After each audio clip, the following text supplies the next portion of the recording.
నమస్కారం అండి. మనం ఇప్పుడు ఉమాబాల చుండూరు గారు రాసిన మనిషి విలువ అనే కథను విందామా?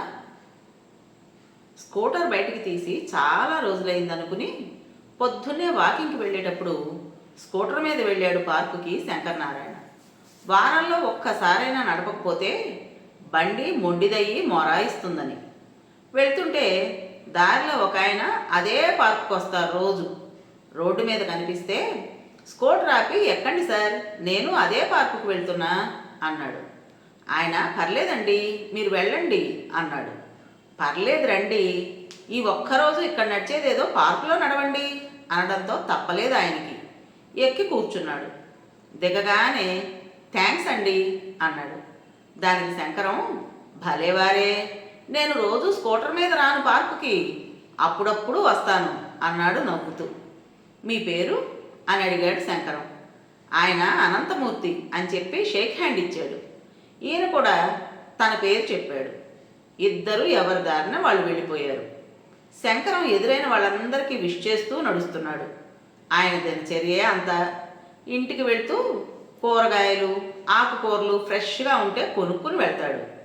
రిటైర్ అయినప్పటి నుండి ఇదే దినచర్య. ఒకరోజు సాయంత్రం గుడికి వెళ్తే అక్కడ కనిపించాడు అనంతమూర్తి. ఆయన ఇల్లు అక్కడికి దగ్గరేనట. రండి రండి అని బలవంతంగా తీసుకెళ్ళాడు.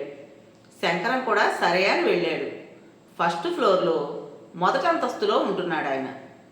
2 బెడ్రూమ్ల అపార్ట్మెంటు చాలా నీట్గా ఉంది. కుర్చీలో కూర్చున్నాక మంచినీళ్లు తాగుతూ ఇంటిని పరిశీలించాడు శంకరం. ఎదురుగా ఒక స్త్రీమూర్తి ఫోటోకి దండ వేసి బొట్టు పెట్టి ఉంది. చూడగానే తెలిసిపోతోంది ఆమె ఈ లోకంలో లేనట్టు. ఎవరెవరు ఉంటారు ఇంట్లో అని అడిగాడు శంకరం. నేనొక్కడే, పిల్లలు యుఎస్లో ఉంటారు, ఇద్దరికీ పెళ్ళిళ్ళు అయ్యాయి, తను లేదు అని ఫోటో చూస్తూ చెప్పాడు అనంతమూర్తి.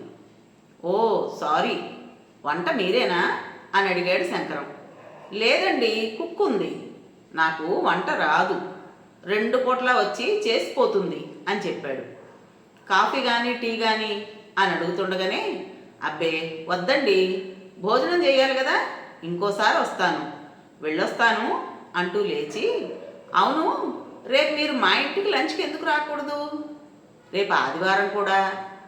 ఇప్పుడు కూడా ఉద్యోగం లేకపోయినా ఆదివారం అంటే ఇష్టం పోలేదు అన్నాడు శంకరం నవ్వుతూ. మళ్ళీ ఆయనే, రేపు 12 గంటలకల్లా వచ్చేయండి, నాకు మీకు కూడా మార్పు ఉంటుంది అనేశాడు. అబ్బెబ్బే వద్దులేండి అని మొహమాట పడుతుంటే, రోజు వంటావిడ వంటే కదా, రేపు మా ఇంటి భోజనం చేయండి సార్, మీకోసం తెగ కష్టపడి తయారు చేయటం ఏమీ ఉండదులేండి, రేపు ఫోన్ చేసి బయలుదేరండి, నేను మీకు ఎదురొచ్చి పికప్ చేసుకుంటా, మీరు వస్తున్నారంతే అని చెప్పేసి వెళ్ళిపోయాడు శంకరం. మరుసటి రోజు 12 గంటలకల్లా ఫోన్ చేశాడు. బయలుదేరారా అని. అనంతమూర్తి బయలుదేరాననగానే స్కూటర్ వేసుకుని ఆయన ఇంటి వైపుకు వెళ్ళి ఆయన ఎక్కించుకుని తన ఇంటికి తీసుకొచ్చాడు. ఇండిపెండెంట్ ఇల్లు, చక్కగా మొక్క మొలకతో పచ్చగా ఉంది ఆవరణ. ఇంకో పోర్షన్ అద్దెకిచ్చారట. మొదట్లో అసలు ఇక్కడ ఇల్లు లేవని, అడవిలా ఉండేదని, కాలక్రమేణా బాగా డెవలప్ అయిందని చెప్పాడు. ఇంటికి రాగానే లోపలికి వెళ్ళి చల్లని మంచినీళ్ళు తెచ్చిచ్చాడు. ఇల్లంతా చక్కగా నీట్గా సర్ది పొందిగ్గా ఉంది. ఎంతైనా ఆడవాళ్ళు ఉండే ఇల్లే వేరు అనుకున్నాడు అనంతమూర్తి. ఇద్దరు వాళ్ళు పనిచేసిన ఆఫీస్ వివరాలు, పెన్షను, స్నేహితుల వివరాలు మాట్లాడుకున్నారు. మాటల్లో శంకరం కూడా చెప్పాడు తన పిల్లల సంగతి. కూతురు అమెరికాలో ఉంటుందని, కొడుకు చండీగఢ్లో ఉంటాడని, ఆయన ఇద్దరి దగ్గరకు వెళ్ళి వస్తూ ఉంటారని, కొడుకు వచ్చేయమంటాడని, కొద్ది కాలం ఉండి మరీ ఓపిక లేకపోతే అప్పుడు వస్తానని చెప్పానని. ఇల్లంతా చూపించాడు. భార్య నవ్వుతున్న ఫోటో, పిల్లలతో మనవలతో ఫోటోలు ఉన్నాయి. పెరట్లో చెట్లతో భలే ముచ్చటగా ఉంది. ఎంత లేదన్నా ఇప్పుడు ఇల్లు వాల్యూ 1 కోటి పైనే ఉంటుందని అంచనా వేశాడు అనంతమూర్తి. కూర్చోండి, భోజనం చేసేద్దాం, ఈ టైంలో కాఫీ ఎందుకులే అని అడగలేదు అన్నాడు శంకరం. డైనింగ్ టేబుల్ మీద అన్నీ తెచ్చిపెట్టాడు. శంకరం గారి భార్య ఊరు వెళ్ళి ఉంటుందేమో అనుకున్నాడు అనంతమూర్తి. ఇంట్లో ఎక్కడా ఆవిడ కనపడకపోతే ఈయనే అన్నీ సర్దుతుంటే. రండి అని శంకరం అనగానే అడిగాడు అనంతమూర్తి తన సందేహాన్ని. వెంటనే శంకరం చాలా నార్మల్గా, అవును మీకు నేను చెప్పలేదు కదా, తినేసి మాట్లాడుకుందాం రండి అన్నాడు. దొండకాయ వేపుడు, సాంబారు, టొమాటో పచ్చడి, ఆవకాయ, కందిపొడి, అప్పడాలు, గుమ్మడొడియాలు, ఒక ప్లేట్లో నెయ్యి గిన్నె. చాలా చేశారే అన్నాడు అనంతమూర్తి. చేసినవి మూడేనండి, మిగిలినవి చేసినవి కాదు కదా. ముందు తిని చెప్పండి నా వంట ఎలా ఉందో అన్నాడు శంకరం. అన్నీ చక్కగా రుచిగా పద్ధతిగా ఉన్నాయి. చివరిగా గడ్డ పెరుగుతో కానిచ్చి తృప్తిగా లేచారు. అన్నీ చకచకా సర్దేసి టేబుల్ తుడిచేసి వచ్చాడు శంకరం. సోఫాలో కూర్చుంటుంటే అన్నాడు అనంతమూర్తి, చాలా బాగా చేశారండి వంట, బాగానే నేర్చుకున్నారు అని. అప్పుడు అన్నాడు శంకరం, నేను ఉద్యోగం చేసేటప్పుడు రాదండి వంట, టైం ఉండేది కాదు. సెలవు రోజుల్లో కూరలు మాత్రం కట్ చేసి ఇచ్చేవాడిని అంతే. రిటైర్ అయ్యాకే వంట నేర్చుకున్నాను. మొదట కూరలు కట్ చేసి ఇచ్చేవాడిని, తర్వాత తను వేపుళ్ళు, సాంబారు, పప్పు చేయడం నేర్పించింది. అన్నట్టు మీ సందేహం తీర్చలేదు కదా నేను. నా భార్య అపర్ణ లేదు, 2 ఏళ్ళు అవుతోంది పోయి. నాకు ఆ మాట చెప్పడం ఇష్టం ఉండదు అస్సలు. తను నాతోనే ఉంది కదా అనిపిస్తుంది. చాలా వరకు ఎవరికీ తెలియకుండా జాగ్రత్త పడతాను. అందుకే ఇంట్లో కూడా అన్నీ సజీవంగా అనిపించే ఫోటోలే ఉంటాయి.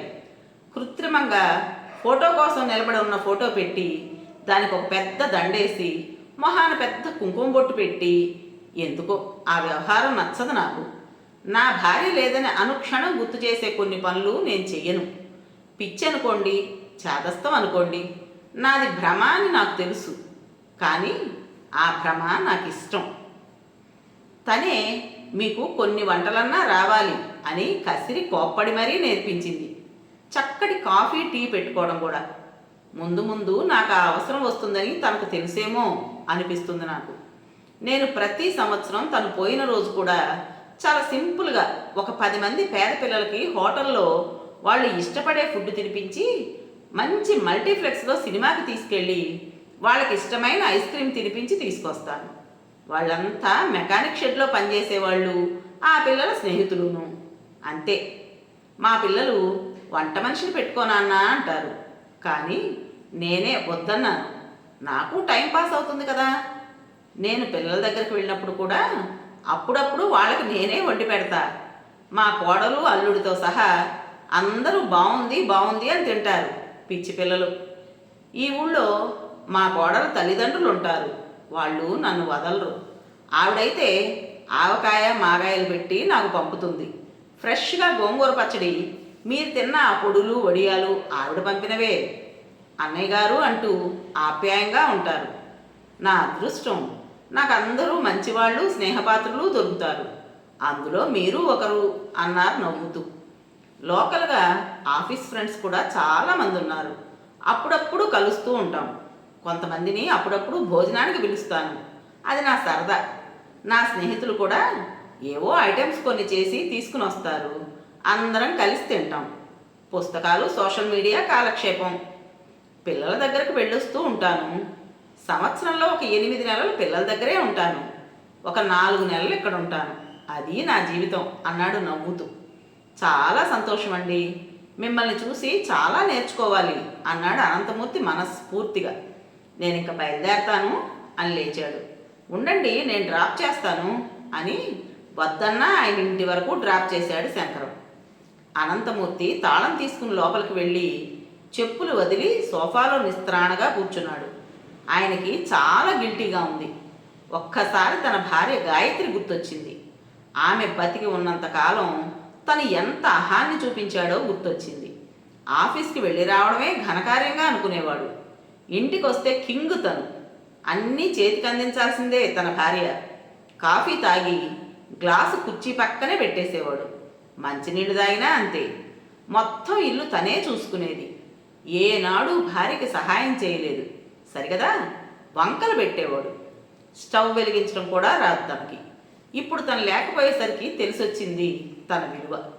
భార్య పోతూ కూడా తను లేకపోతే ఏమీ రాని ఈ మనిషి ఎలా బతుకుతాడా అని బాధపడింది. పిల్లలకి తండ్రిని బాగా చూసుకోమని చెప్పి మాట తీసుకుంది. టీ పెట్టుకోవడం ఒక్కటి నేర్చుకున్నాడు ఎలాగో. కానీ భార్య చేతి రుచి రాలేదు.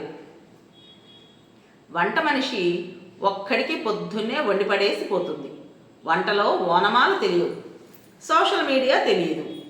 పిల్లలు వాట్సాప్ ఒక్కటి ఫోన్లో పెట్టి నేర్పించారు. అక్కడికి వెళ్ళినప్పుడు వాళ్ళ మెసేజ్లు ఫోటోలు చూడటం వచ్చింది. పిల్లల దగ్గరికి వెళ్ళినా అలా పైన గడిపేసి వస్తాడు. వాళ్ళతో మనసా వాచ హాయిగా కలిసిపోడు. జైల్లో ఉన్నట్టు గడుపుతాడు. కోడళ్ల తల్లిదండ్రులు ఇండియాలోనే ఉన్నా వాళ్ళు ఆడపిల్లల తల్లిదండ్రులని, వాళ్ళతో కలిసిపోకూడదని, తన ఐడెంటిటీ వేరే అని అహంభావం తనకి. ఏనాడు వాళ్ళకు ఫోన్ చేసి స్నేహంగా మాట్లాడు.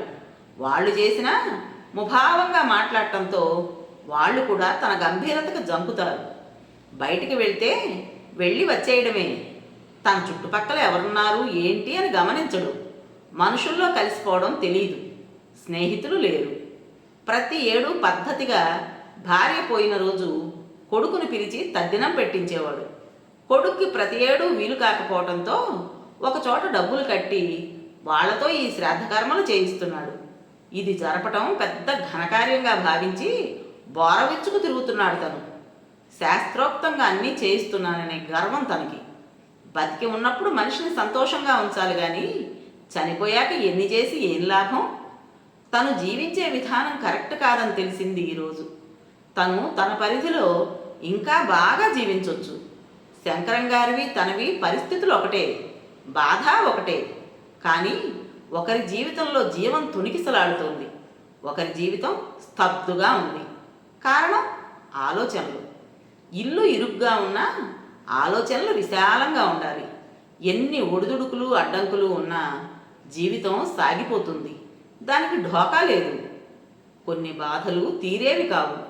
కనీసం కొందరి బాధలనైనా తీర్చి ఆనందం పొందొచ్చు, ఆనందం పంచొచ్చు.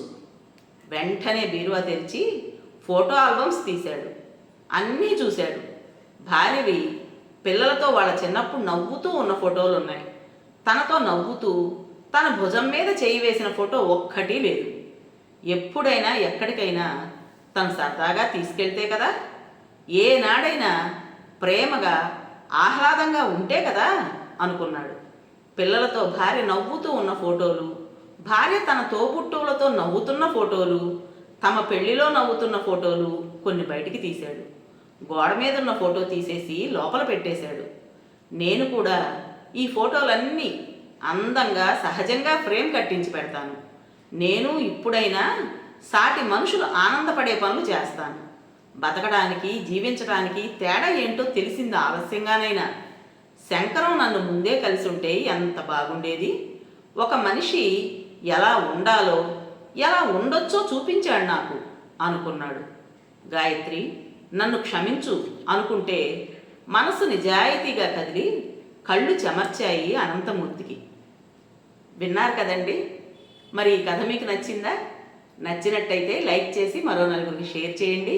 అలాగే ఈ కథ పైన మీ విలువైన అభిప్రాయాన్ని కామెంట్ బాక్స్లో తప్పకుండా తెలియజేస్తారు కదా. మరి మనకు ఇంత మంచి కథను అందించిన రచయిత్రి ఉమాబాల గారికి మనందరి తరపున మనస్ఫూర్తిగా ధన్యవాదాలు తెలుపుకుంటూ, ఇటువంటి మంచి మంచి కథల కోసం కొత్త వాళ్ళు మన ఛానల్ని తప్పకుండా సబ్స్క్రైబ్ చేసుకోండి.